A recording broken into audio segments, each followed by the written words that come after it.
ਪਿਆਰੇ ਵਿਦਿਆਰਥੀਓ, ਅੱਜ ਅਸੀਂ 6ਵੀਂ ਜਮਾਤ ਦਾ ਪਾਠ 12ਵਾਂ ਬਿਜਲੀ ਅਤੇ ਬਿਜਲੀ ਸਰਕਟ ਬਾਰੇ ਪੜ੍ਹਾਂਗੇ। ਇਸ ਪਾਠ ਦੇ ਵਿੱਚ ਅਸੀਂ ਬਿਜਲੀ ਬਲਬ, ਬਿਜਲੀ ਚਾਲਕ, ਬਿਜਲੀ ਸੈੱਲ ਅਤੇ ਬਿਜਲੀ ਸਰਕਟ ਬਾਰੇ ਪੜ੍ਹਾਂਗੇ ਅਤੇ ਨਾਲ ਹੀ ਤੰਤੂ ਜੋ ਕਿ ਬਿਜਲੀ ਬਲਬ ਦੇ ਵਿੱਚ ਮੌਜੂਦ ਹੁੰਦਾ ਹੈ, ਬਿਜਲੀ ਰੋਧਕ ਕੀ ਹੁੰਦੇ ਨੇ ਇਹਨਾਂ ਬਾਰੇ, ਬਿਜਲੀ ਸਵਿੱਚ ਅਤੇ ਬਲਬ ਅਤੇ ਸੈੱਲ ਦੇ ਟਰਮੀਨਲ ਬਾਰੇ ਪੜ੍ਹਾਂਗੇ।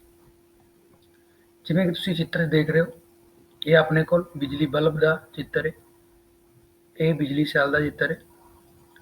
ਆਓ ਇਸ ਪਾਠ ਨੂੰ ਸ਼ੁਰੂ ਕਰਦੇ ਹਾਂ। ਜਿਵੇਂ ਕਿ ਸਭ ਤੋਂ ਪਹਿਲਾਂ ਅਸੀਂ ਬਿਜਲੀ ਸੈੱਲ ਬਾਰੇ ਜਾਣਦੇ ਹਾਂ। ਜਿਹੜਾ ਬਿਜਲੀ ਸੈੱਲ ਹੁੰਦਾ ਹੈ, ਜਿਵੇਂ ਕਿ ਤੁਸੀਂ ਜਾਣਦੇ ਹੋ ਕਿ DC ਕਰੰਟ ਦਾ ਇੱਕ ਬਹੁਤ ਵਧੀਆ ਸੋਰਸ ਹੈ। ਇਸ ਨੂੰ ਸੁੱਕਾ ਸੈੱਲ ਵੀ ਕਿਹਾ ਜਾਂਦਾ ਹੈ। ਜਿਹੜੇ ਸੈੱਲ ਹੈ ਇਹ ਆਪਦੇ ਵਿੱਚ ਰਸਾਇਣਿਕ ਕਿਰਿਆ ਦੁਆਰਾ ਬਿਜਲੀ ਪੈਦਾ ਕਰਦੇ। ਹੁਣ ਜਿਹੜਾ ਸੈੱਲ ਹੁੰਦਾ ਹੈ, ਇਸ ਦੇ ਦੋ ਭਾਗ ਹੁੰਦੇ ਨੇ, ਦੋ ਟਰਮੀਨਲ ਹੁੰਦੇ ਨੇ। ਇੱਕ ਹੁੰਦਾ ਧਨ ਟਰਮੀਨਲ ਤੇ ਦੂਸਰਾ ਹੁੰਦਾ ਰਿਣ ਟਰਮੀਨਲ। ਇਹਨੂੰ ਧਨ ਟਰਮੀਨਲ ਕਹਿੰਦੇ ਨੇ, ਧਨ ਟਰਮੀਨਲ। ਤੇ ਜਿਹੜਾ ਮਾਈਨਸ ਵਾਲਾ ਹੁੰਦਾ ਹੈ, ਇਸ ਨੂੰ ਬੋਲਦੇ ਨੇ ਰਿਣ ਟਰਮੀਨਲ। ਇਹ ਜਿਹੜੇ ਟਰਮੀਨਲ ਨੇ, ਇਹ ਦੋ ਮੁੱਖ ਭਾਗ ਹੁੰਦੇ ਨੇ ਸੈੱਲ ਦੇ, ਜਿਨ੍ਹਾਂ ਤੋਂ ਅਸੀਂ ਬਿਜਲੀ ਊਰਜਾ ਪ੍ਰਾਪਤ ਕਰਦੇ ਹਾਂ। ਜਿਹੜਾ ਰਿਣ ਟਰਮੀਨਲ ਹੁੰਦਾ ਹੈ, ਇਹ ਪਲੇਨ ਹੁੰਦਾ ਹੈ, ਸਾਫ਼ ਹੁੰਦਾ ਹੈ, ਪੱਧਰਾ ਹੁੰਦਾ ਹੈ। ਜਿਵੇਂ ਕਿ ਅਸੀਂ ਇੱਕ ਚਿੱਤਰ ਬਣਾ ਲੈਂਦੇ ਹਾਂ। ਇਹ ਸਾਡੇ ਕੋਲ ਇੱਕ ਬਿਜਲੀ ਸੈੱਲ ਦਾ ਚਿੱਤਰ ਬਣਾ ਰਹੇ ਹਾਂ। ਜਿਹੜਾ ਰਿਣ ਟਰਮੀਨਲ ਹੁੰਦਾ ਹੈ, ਇਹ ਪਲੇਨ ਹੁੰਦਾ ਹੈ। ਜਿਹੜਾ ਧਨ ਟਰਮੀਨਲ ਹੁੰਦਾ ਹੈ, ਇਸ ਪਾਸੇ ਇੱਕ ਧਾਤ ਦੀ ਟੋਪੀ ਬਣੀ ਹੁੰਦੀ ਹੈ। ਜਿਹੜਾ ਆਪਣੇ ਕੋਲ ਬਿਜਲੀ ਸੈੱਲ ਹੈ, ਇਹ ਵਾਲਾ ਧਨ ਟਰਮੀਨਲ ਹੈ, ਇਹ ਰਿਣ ਟਰਮੀਨਲ ਹੈ। ਤੁਸੀਂ ਜਦੋਂ ਵੀ ਕੋਈ ਬਿਜਲੀ ਸੈੱਲ ਦੇਖਦੇ ਹੋ, ਤੁਸੀਂ ਉਸ ਦੇ ਧਨ ਟਰਮੀਨਲ ਅਤੇ ਰਿਣ ਟਰਮੀਨਲ ਨੂੰ ਚੰਗੀ ਤਰ੍ਹਾਂ ਪਛਾਣ ਸਕਦੇ ਹੋ। ਇਹਨਾਂ ਦੀ ਪਛਾਣ ਕੀ ਹੈ? ਜਿਹੜਾ ਰਿਣ ਟਰਮੀਨਲ ਹੋਵੇਗਾ ਉਹ ਉਸ ਪਾਸੋਂ ਪੱਧਰਾ ਹੋਵੇਗਾ ਸੈੱਲ, ਜਿਸ ਪਾਸੇ ਧਨ ਟਰਮੀਨਲ ਹੋਵੇਗਾ ਉਸ ਪਾਸੇ ਕਾਰਬਨ ਦੀ ਰੋਡ ਦੇ ਉੱਪਰ ਇੱਕ ਧਾਤ ਦੀ ਟੋਪੀ ਲੱਗੀ ਹੋਏਗੀ, ਉਸ ਨੂੰ ਧਨ ਟਰਮੀਨਲ ਕਿਹਾ ਜਾਂਦਾ ਹੈ। ਜਿਵੇਂ ਕਿ ਸਾਨੂੰ ਪਤਾ ਹੈ ਕਿ ਬਿਜਲੀ ਸੈੱਲ ਬਿਜਲੀ ਦਾ ਇੱਕ ਸਰੋਤ ਹੈ। ਜਿੰਨੇ ਵੀ ਛੋਟੇ ਉਪਕਰਨ ਜਿਵੇਂ ਦੀਵਾਰ ਘੜੀ, ਹੱਥ ਤੇ ਬੰਨਣ ਵਾਲੀਆਂ ਘੜੀਆਂ, ਉਸ ਤੋਂ ਬਾਅਦ ਖਿਡੌਣੇ, ਇਹ ਸਾਰੇ ਇਸ ਸੈੱਲ ਤੇ ਚੱਲਦੇ ਨੇ। ਇੱਥੋਂ ਤੱਕ ਕਿ ਸਾਡੇ TV ਦੇ ਰਿਮੋਟ, AC ਦੇ ਰਿਮੋਟ, ਇਹ ਵੀ ਇਹਨਾਂ ਸੈੱਲਾਂ ਤੋਂ ਚੱਲਦੇ ਹਨ। ਹੁਣ ਬਿਜਲੀ ਸੈੱਲ ਦੇ ਵਿੱਚ ਦੋ ਟਰਮੀਨਲ ਹੁੰਦੇ ਨੇ, ਇੱਕ ਧਨ ਟਰਮੀਨਲ ਹੁੰਦਾ ਹੈ, ਇੱਕ ਰਿਣ ਟਰਮੀਨਲ ਹੁੰਦਾ ਹੈ। ਪਿਆਰੇ ਬੱਚਿਓ, ਤੁਸੀਂ ਚੰਗੀ ਤਰ੍ਹਾਂ ਯਾਦ ਰੱਖਣਾ ਹੈ, ਬਿਜਲੀ ਸੈੱਲ ਦੇ ਕਿੰਨੇ ਟਰਮੀਨਲ ਹੁੰਦੇ ਨੇ? ਦੋ, ਧਨ ਅਤੇ ਰਿਣ। ਧਨ ਟਰਮੀਨਲ ਨੂੰ ਪਲੱਸ ਦੇ ਸਾਈਨ ਨਾਲ ਲਿਖਿਆ ਜਾਂਦਾ ਹੈ ਤੇ ਰਿਣ ਟਰਮੀਨਲ ਨੂੰ ਮਾਈਨਸ ਦੇ ਸਾਈਨ ਨਾਲ ਲਿਖਿਆ ਜਾਂਦਾ ਹੈ। ਤੁਸੀਂ ਇਹਦਾ ਚਿੱਤਰ ਵੀ ਆਪ ਬਣਾ ਸਕਦੇ ਹੋ, ਜਿਵੇਂ ਅਸੀਂ ਉੱਪਰ ਤਿਆਰ ਕੀਤਾ ਚਿੱਤਰ। ਇੱਕ ਤੁਸੀਂ ਬਿਜਲੀ ਸੈੱਲ ਤਿਆਰ ਕਰ ਸਕਦੇ ਹੋ। ਜਿਹੜਾ ਪਲੇਨ ਪਾਸਾ ਹੋਏਗਾ ਉਹ ਰਿਣ ਟਰਮੀਨਲ ਹੋਏਗਾ। ਜਿਹੜਾ ਦੂਸਰਾ ਪਾਸਾ ਹੈ, ਜਿਸ ਪਾਸੇ ਧਾਤ ਦੀ ਟੋਪੀ ਲੱਗੀ ਹੁੰਦੀ ਹੈ, ਉਸ ਪਾਸੇ ਨੂੰ ਧਨ ਟਰਮੀਨਲ ਕਿਹਾ ਜਾਂਦਾ ਹੈ। ਇਸੇ ਤਰ੍ਹਾਂ ਹੀ ਹੁਣ ਅਸੀਂ ਬਿਜਲੀ ਬਲਬ ਬਾਰੇ ਪੜ੍ਹਦੇ ਹਾਂ। ਇਹ ਚਿੱਤਰ ਦੇ ਵਿੱਚ ਸਾਡੇ ਕੋਲ ਇੱਕ ਬਿਜਲੀ ਬਲਬ ਹੈ। ਜਿਹੜਾ ਬਿਜਲੀ ਬਲਬ ਹੈ, ਇਸ ਦੇ ਵੀ ਦੋ ਟਰਮੀਨਲ ਹੁੰਦੇ ਨੇ। ਇੱਕ ਤਾਂ ਇਹ ਜਿਹੜੀ ਧਾਤ ਦਾ ਇਹਦਾ ਕਵਰ ਬਣਿਆ ਹੈ, ਇਸ ਦੇ ਉੱਪਰ ਇੱਕ ਟਰਮੀਨਲ ਬਣਿਆ ਹੈ, ਇਸ ਟਰਮੀਨਲ ਨੂੰ ਕਹਿੰਦੇ ਨੇ ਰਿਣ ਟਰਮੀਨਲ। ਇਹ ਰਿਣ ਟਰਮੀਨਲ ਹੁੰਦਾ ਹੈ ਬਿਜਲੀ ਬਲਬ ਦਾ। ਉਸ ਤੋਂ ਬਾਅਦ ਇੱਕ ਨੀਚੇ ਵਾਲੇ ਪਾਸੇ ਇੱਕ ਟਰਮੀਨਲ ਹੁੰਦਾ ਹੈ, ਇਸ ਨੂੰ ਬੋਲਦੇ ਨੇ ਧਨ ਟਰਮੀਨਲ। ਜਿਵੇਂ ਦੂਸਰੇ ਬਲਬ ਤੁਹਾਨੂੰ ਦਿਖਾ ਰਿਹਾ, ਇਹ ਵਾਲਾ ਧਨ ਟਰਮੀਨਲ ਹੈ, ਇਹ ਰਿਣ ਟਰਮੀਨਲ ਹੈ। ਧਨ ਨੂੰ ਪਲੱਸ ਦੇ ਸਾਈਨ ਨਾਲ ਲਿਖਿਆ ਜਾਂਦਾ ਹੈ, ਰਿਣ ਨੂੰ ਮਾਈਨਸ ਦੇ ਸਾਈਨ ਨਾਲ ਲਿਖਿਆ ਜਾਂਦਾ ਹੈ। ਬਿਜਲੀ ਸੈੱਲ ਦੇ ਵਿੱਚ ਇੱਕ ਫਿਲਾਮੈਂਟ ਹੁੰਦਾ ਹੈ, ਜਿਵੇਂ ਕਿ ਤੁਸੀਂ ਆ ਦੇਖ ਰਹੇ ਹੋ, ਇਹ ਇੱਕ ਫਿਲਾਮੈਂਟ ਹੈ ਜਿਹਨੂੰ ਤੰਤੂ ਵੀ ਕਿਹਾ ਜਾਂਦਾ ਹੈ। ਕੀ ਕਿਹਾ ਜਾਂਦਾ ਹੈ? ਤੰਤੂ। ਇਹ ਬਲਬ ਦਾ ਉਹ ਹਿੱਸਾ ਹੁੰਦਾ ਹੈ ਜਿਹੜਾ ਬਿਜਲੀ ਧਾਰਾ ਪ੍ਰਵਾਹਿਤ ਹੋਣ ਤੇ ਚਮਕਦਾ ਹੈ, ਤੇ ਇਸ ਹਿੱਸੇ ਦੁਆਰਾ ਹੀ ਬਿਜਲੀ ਬਲਬ ਦੁਆਰਾ ਪ੍ਰਕਾਸ਼ ਪੈਦਾ ਕੀਤਾ ਜਾਂਦਾ ਹੈ। ਆਓ ਇੱਕ ਅਸੀਂ ਰਫ ਚਿੱਤਰ ਰਾਹੀਂ ਸਕਦੇ ਹਾਂ। ਦੇਖੋ, ਸਾਡੇ ਕੋਲ ਜਿਹੜਾ ਬਿਜਲੀ ਬਲਬ ਹੈ, ਉਸ ਦੇ ਵਿੱਚ ਦੋ ਤਾਰਾਂ ਰਾਹੀਂ ਇੱਕ ਤੰਤੂ ਲੱਗਿਆ ਹੁੰਦਾ ਹੈ। ਇਹ ਤਾਰਾਂ ਨੂੰ ਬਲਬ ਦੇ ਹੋਲਡਰ ਦੇ ਵਿੱਚ ਫਿੱਟ ਕੀਤਾ ਜਾਂਦਾ ਹੈ। ਇੱਕ ਤਾਰ ਸਾਡੇ ਕੋਲ ਇੱਥੇ ਰਿਣ ਟਰਮੀਨਲ ਨਾਲ ਜੁੜੀ ਹੁੰਦੀ ਹੈ ਤੇ ਜਿਹੜੀ ਦੂਸਰੀ ਤਾਰ ਹੈ ਉਹ ਧਨ ਟਰਮੀਨਲ ਨਾਲ ਜੁੜੀ ਹੁੰਦੀ ਹੈ, ਤੇ ਇਸ ਦੇ ਆਲੇ ਦੁਆਲੇ ਇੱਕ ਕੱਚ ਦਾ ਗਲਵਜ਼ ਲੱਗਿਆ ਹੁੰਦਾ। ਇਹ ਸਾਡੇ ਕੋਲ ਬਿਜਲੀ ਬਲਬ ਹੈ। ਇਸ ਨੂੰ ਕੀ ਕਹਿੰਦੇ ਨੇ? ਤੰਤੂ। ਤੇ ਇਹ ਤਾਰਾਂ ਦੇ ਉੱਪਰ ਇਹ ਤੰਤੂ ਟਿਕਿਆ ਹੁੰਦਾ ਹੈ। ਪਿਆਰੇ ਬੱਚਿਓ, ਹੁਣ ਅਸੀਂ ਬਿਜਲੀ ਬਲਬ ਨੂੰ ਬਿਜਲੀ ਸੈੱਲ ਨਾਲ ਜੋੜਨਾ ਸਿੱਖਦੇ ਹਾਂ। ਜਿਵੇਂ ਕਿ ਤੁਸੀਂ ਜਾਣਦੇ ਹੋ ਕਿ ਬਿਜਲੀ ਬਲਬ ਦੇ ਦੋ ਟਰਮੀਨਲ ਹੁੰਦੇ ਨੇ, ਰਿੰਗ ਟਰਮੀਨਲ ਅਤੇ ਧਨ ਟਰਮੀਨਲ। ਇਸੇ ਤਰ੍ਹਾਂ ਹੀ ਸਾਡੇ ਕੋਲ ਬਿਜਲੀ ਸੈੱਲ ਦੇ ਵੀ ਦੋ ਟਰਮੀਨਲ ਹੁੰਦੇ ਨੇ, ਧਨ ਟਰਮੀਨਲ ਅਤੇ ਰਿੰਗ ਟਰਮੀਨਲ। ਜਦੋਂ ਵੀ ਕਿਸੇ ਬਿਜਲੀ ਸੈੱਲ ਨੂੰ ਬਿਜਲੀ ਬਲਬ ਨਾਲ ਜੋੜਿਆ ਜਾਂਦਾ ਹੈ ਤਾਂ ਬਲਬ ਦੇ ਰਿੰਗ ਟਰਮੀਨਲ ਨੂੰ ਸੈੱਲ ਦੇ ਰਿੰਗ ਟਰਮੀਨਲ ਨਾਲ ਜੋੜਿਆ ਜਾਂਦਾ ਹੈ ਅਤੇ ਬਲਬ ਦੇ ਧਨ ਟਰਮੀਨਲ ਨੂੰ ਸੈੱਲ ਦੇ ਧਨ ਟਰਮੀਨਲ ਨਾਲ ਜੋੜਿਆ ਜਾਂਦਾ ਹੈ। ਅਜਿਹਾ ਕਰਨ ਨਾਲ ਬਲਬ ਦੀਪਤ ਹੋ ਜਾਂਦਾ ਹੈ। ਪਰ ਜੇਕਰ ਅਸੀਂ ਇਹਨਾਂ ਦੇ ਕਨੈਕਸ਼ਨ ਜਾਂ ਇਹਨਾਂ ਨੂੰ ਉਲਟ ਜੋੜ ਦਿੱਤਾ ਜਾਵੇ ਤਾਂ ਬਲਬ ਦੀਪਤ ਨਹੀਂ ਹੋਵੇਗਾ। ਪਿਆਰੇ ਬੱਚਿਓ, ਹਮੇਸ਼ਾ ਯਾਦ ਰੱਖਣਾ ਹੈ, ਜਦੋਂ ਵੀ ਕਿਸੇ ਬਿਜਲੀ ਬਲਬ ਨੂੰ ਬਿਜਲੀ ਸੈੱਲ ਦੇ ਨਾਲ ਜੋੜਨਾ ਹੈ ਤੇ ਬਲਬ ਦੇ ਧਨ ਟਰਮੀਨਲ ਨੂੰ ਸੈੱਲ ਦੇ ਧਨ ਟਰਮੀਨਲ ਨਾਲ ਜੋੜਨਾ ਹੈ ਅਤੇ ਰਿੰਗ ਟਰਮੀਨਲ ਨੂੰ ਸੈੱਲ ਦੇ ਰਿੰਗ ਟਰਮੀਨਲ ਨਾਲ ਜੋੜਨਾ ਹੈ। ਆਓ ਹੁਣ ਅਸੀਂ ਬਿਜਲੀ ਸਰਕਟ ਬਾਰੇ ਜਾਣਦੇ ਹਾਂ। ਪਿਆਰੇ ਬੱਚਿਓ, ਬਿਜਲੀ ਸਰਕਟ ਕੀ ਹੈ? ਬਿਜਲੀ ਸਰਕਟ ਸੈੱਲਾਂ ਦੇ ਦੋ ਟਰਮੀਨਲਾਂ ਵਿੱਚ ਬਿਜਲੀ ਪ੍ਰਵਾਹ ਦੇ ਸੰਪੂਰਨ ਪਥ ਨੂੰ ਦਰਸਾਉਂਦਾ ਹੈ। ਜਿਵੇਂ ਕਿ ਤੁਸੀਂ ਦੇਖ ਰਹੇ ਹੋ ਕਿ ਇੱਥੇ ਸਾਡੇ ਕੋਲ ਇੱਕ ਬਿਜਲੀ ਸੈੱਲ ਹੈ, ਇਹ ਵਾਲਾ ਬਿਜਲੀ ਸੈੱਲ ਹੈ। ਬਿਜਲੀ ਸੈੱਲ ਦੇ ਨਾਲ ਬਿਜਲੀ ਬਲਬ ਜੁੜਿਆ ਹੋਇਆ ਹੈ। ਇਹ ਸਾਡੇ ਕੋਲ ਬਿਜਲੀ ਬਲਬ ਹੈ। ਇਹ ਜਿਹੜਾ ਬਿਜਲੀ ਬਲਬ ਹੈ ਇਹ ਬਿਜਲੀ ਸੈੱਲ ਦੇ ਨਾਲ ਜੁੜਿਆ ਹੋਇਆ ਹੈ। ਹੁਣ ਇਹਨਾਂ ਤਾਰਾਂ ਦੇ ਵਿੱਚੋਂ ਬਿਜਲੀ ਦਾ ਪ੍ਰਵਾਹ ਹੋ ਰਿਹਾ ਹੈ। ਇੱਥੋਂ ਕੀ ਹੋ ਰਿਹਾ ਹੈ? ਧਨ ਟਰਮੀਨਲ ਵਾਲੇ ਪਾਸੋਂ ਤਾਰ ਦਾ ਕਰੰਟ ਦਾ ਫਲੋ ਇਸ ਪਾਸੇ।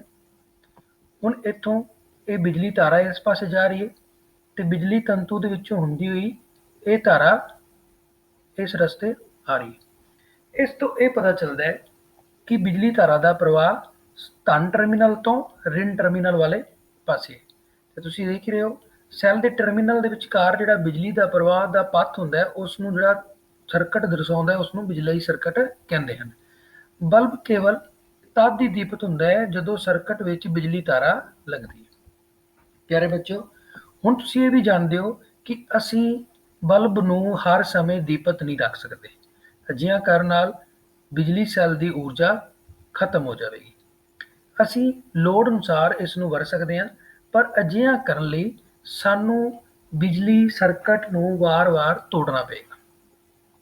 ਜਿਵੇਂ ਕਿ ਤੁਸੀਂ ਦੇਖ ਰਹੇ ਹੋ, ਜੇਕਰ ਅਸੀਂ ਕਿਸੇ ਬਿਜਲੀ ਸੈੱਲ ਦੇ ਨਾਲ ਬਿਜਲੀ ਬਲਬ ਨੂੰ ਜੋੜਦੇ ਹਾਂ ਤਾਂ ਕੀ ਹੁੰਦਾ ਹੈ ਕਿ ਬਲਬ ਦੀਪਤ ਹੁੰਦਾ ਹੈ। ਪਰ ਜੇਕਰ ਅਸੀਂ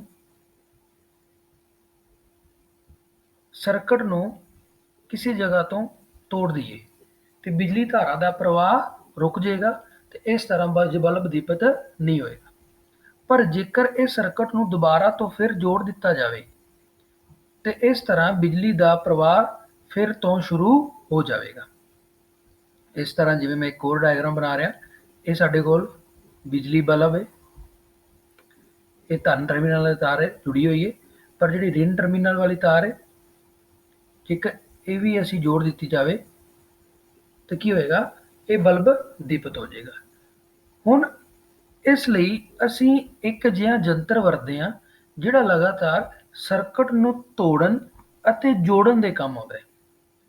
ਜਦੋਂ ਸਰਕਟ ਟੁੱਟ ਜਾਂਦਾ ਹੈ ਉਸ ਸਮੇਂ ਬਿਜਲੀ ਦਾ ਪ੍ਰਵਾਹ ਵੀ ਰੁਕ ਜਾਂਦਾ ਹੈ ਤੇ ਬਲਬ ਦੀਪਤ ਨਹੀਂ ਹੁੰਦਾ।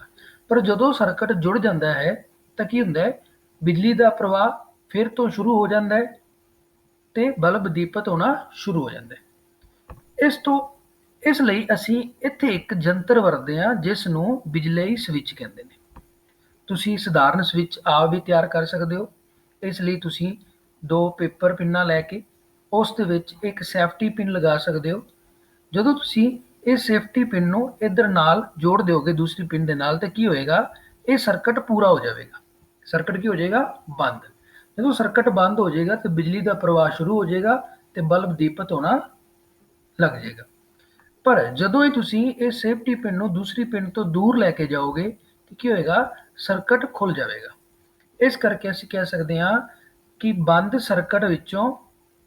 ਸਰਕਟ ਬਲਬ ਦੀਪਤ ਕਰਦਾ ਹੈ ਜਾਂ ਦੀਪਤ ਹੁੰਦਾ ਹੈ ਤੇ ਖੁੱਲਾ ਸਰਕਟ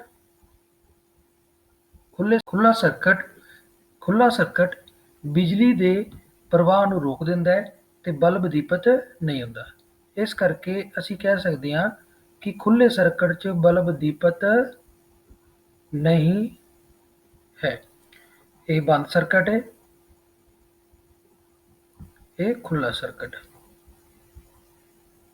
ਪਿਆਰੇ ਬੱਚਿਓ, ਇਸ ਲਈ ਅਸੀਂ ਕਹਿ ਸਕਦੇ ਹਾਂ ਕਿ ਬਿਜਲੀ ਸਵਿੱਚ ਇੱਕ ਅਜਿਹਾ ਯੰਤਰ ਹੈ ਜੋ ਬਿਜਲੀ ਦੇ ਪ੍ਰਵਾਹ ਨੂੰ ਰੋਕਦਾ ਹੈ ਅਤੇ ਸ਼ੁਰੂ ਕਰਦਾ ਹੈ। ਤੁਸੀਂ ਇਸ ਦੀ ਪਰਿਭਾਸ਼ਾ ਰੱਖਣੀ ਹੈ। ਸਵਿੱਚ ਇੱਕ ਸਰਲ ਯੰਤਰ ਹੈ ਜੋ ਬਿਜਲੀ ਧਾਰਾ ਦੇ ਪ੍ਰਵਾਹ ਨੂੰ ਰੋਕਣ ਅਤੇ ਆਰੰਭ ਕਰਨ ਲਈ ਸਰਕਟ ਨੂੰ ਤੋੜਦਾ ਜਾਂ ਪੂਰਾ ਕਰਦਾ ਹੈ। ਫਿਰ ਬੱਚਿਓ, ਅਸੀਂ ਆਮ ਘਰਾਂ ਦੇ ਵਿੱਚ ਬਿਜਲੀ ਸਵਿੱਚ ਵਰਤਦੇ ਹਾਂ, ਜਿਹੜੇ ਕਿ ਸਾਡੇ ਘਰ ਦੇ ਵਿੱਚ ਜਿਹੜੀ ਵੀ ਇਲੈਕਟ੍ਰੀਸਿਟੀ ਚੱਲਦੀ ਹੈ, ਬਿਜਲੀ ਧਾਰਾ ਪ੍ਰਵਾਹਿਤ ਹੁੰਦੀ ਹੈ, ਉਸ ਦੇ ਸਰਕਟ ਨੂੰ ਜੋੜਦਾ ਅਤੇ ਤੋੜਦਾ ਹੈ। ਅਸੀਂ ਘਰ ਵਿੱਚ ਚੱਲ ਰਹੀ ਬਿਜਲੀ ਧਾਰਾ ਦੇ ਵਿੱਚ ਇਹ ਸਧਾਰਨ ਸਵਿੱਚ ਨਹੀਂ ਵਰਤ ਸਕਦੇ। ਕਿਉਂ? ਕਿਉਂਕਿ ਉਸ ਧਾਰਾ ਦਾ ਪੋਟੈਂਸ਼ੀਅਲ ਅੰਤਰ ਬਹੁਤ ਜ਼ਿਆਦਾ ਹੁੰਦਾ ਹੈ ਅਤੇ ਉਸ ਵਿੱਚੋਂ ਬਿਜਲੀ ਕਰੰਟ ਦੀ ਮਾਤਰਾ ਵੀ ਜ਼ਿਆਦਾ ਹੁੰਦੀ ਹੈ, ਉਹ ਸਾਨੂੰ ਹਾਨੀ ਪਹੁੰਚਾ ਸਕਦੀ ਹੈ।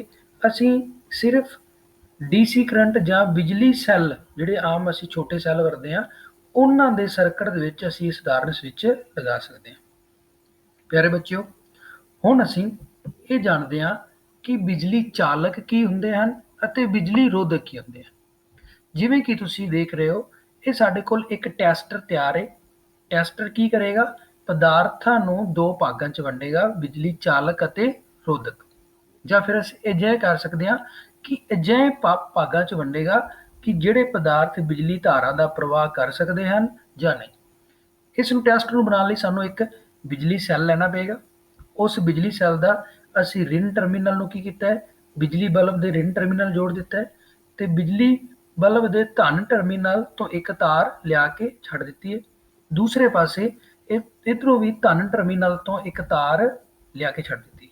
ਹੁਣ ਜਦੋਂ ਇਹ ਤਾਰਾਂ ਆਪਸ ਵਿੱਚ ਜੁੜਨਗੀਆਂ ਜਾਂ ਅਜਿਹਾ ਕੋਈ ਪਦਾਰਥ ਇਹਨਾਂ ਵਿੱਚ ਲੱਗੇਗਾ ਜਿਹੜਾ ਬਿਜਲੀ ਧਾਰਾ ਦਾ ਪ੍ਰਵਾਹ ਕਰ ਸਕਦਾ ਹੈ ਤੇ ਤਾਂ ਬਲਬ ਜਗ ਪਏਗਾ।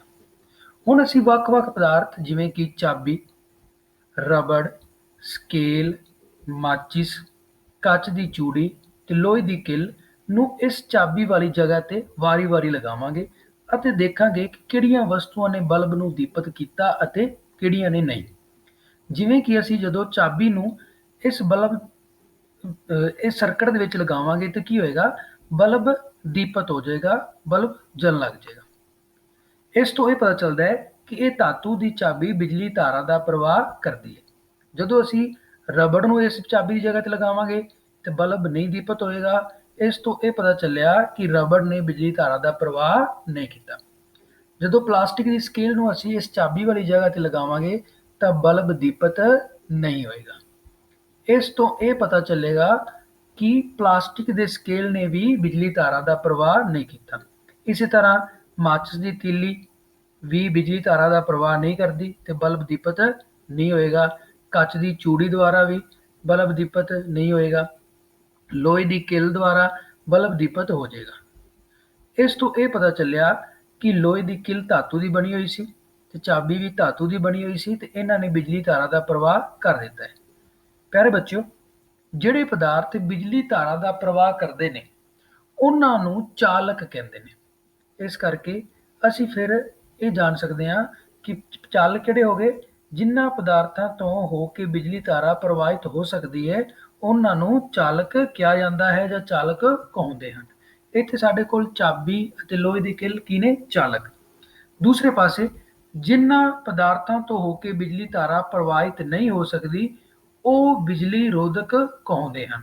ਇੱਥੇ ਸਾਡੇ ਕੋਲ ਬਿਜਲੀ ਰੋਧਕ ਕਿਹੜੇ ਪਦਾਰਥ ਨੇ? ਕੱਚ ਦੀ ਚੂੜੀ, ਮਾਚਿਸ ਦੀ ਤੀਲੀ, ਸਕੇਲ, ਰਬੜ। ਇਸੇ ਤਰ੍ਹਾਂ ਤੁਸੀਂ ਕੁਝ ਹੋਰ ਪਦਾਰਥਾਂ ਦੀ ਵੀ ਸੂਚੀ ਬਣਾ ਸਕਦੇ ਹੋ ਤੇ ਉਹਨਾਂ ਨੂੰ ਵੀ ਬਿਜਲੀ ਚਾਲਕ ਅਤੇ ਰੋਧਕ ਦੇ ਵਿੱਚ ਵਰਗੀਕ੍ਰਿਤ ਕਰ ਸਕਦੇ ਹੋ। ਹੁਣ ਤੁਸੀਂ ਇੱਕ ਬੜੀ ਹੀ ਰੋਚਕ ਗੱਲ ਜਾਣੀ ਹੈ ਕਿ ਜਿਹੜੇ ਪਦਾਰਥ ਬਿਜਲੀ ਧਾਰਾ ਦਾ ਪ੍ਰਵਾਹ ਨਹੀਂ ਕਰਦੇ ਉਹਨਾਂ ਨੂੰ ਕੀ ਕਿਹਾ ਜਾਂਦਾ ਹੈ? ਰੋਧਕ। ਜਿਹੜੇ ਰੋਧਕ ਹੁੰਦੇ ਨੇ, ਤੁਸੀਂ ਆਮ ਕਰਕੇ ਜਿਹੜੇ ਬਿਜਲੀ ਵਾਲੇ ਮਿਸਤਰੀ ਹੁੰਦੇ ਨੇ ਉਹਨਾਂ ਦੇ ਹੱਥਾਂ ਦੇ ਉੱਪਰ ਤੁਸੀਂ ਰਬੜ ਦੇ ਦਸਤਾਨੇ ਦੇਖੇ ਹੋਣਗੇ।